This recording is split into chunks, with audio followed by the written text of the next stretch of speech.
চিন্ময়ের পাশে ফরহাদ মাঝার।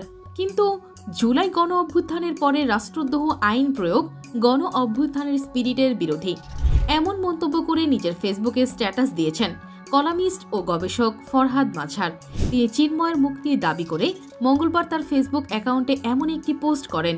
তিনি ঔপনিবেশিক ব্রিটিশ শাসনামলে প্রণীত রাষ্ট্রদ্রোহ আইন ছিল উপনিবেশে জনগণের কণ্ঠরোধ করার একটি হাতিয়ার।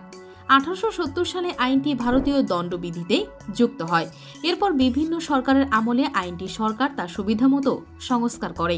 সর্বশেষ 2018 সালে হাসিনা সরকার ডিজিটাল নিরাপত্তা আইন 2018 প্রণয়ন করে।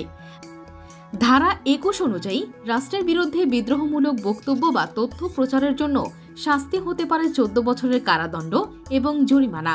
তথ্যগুলো উল্লেখ করে ঔপনিবেশিক ইংরেজের আইনসহ শেখ হাসিনার ফ্যাসিস্ট আইন বাতিল করে নতুন গঠনতন্ত্র প্রণয়নের দাবি তুলেছেন তিনি।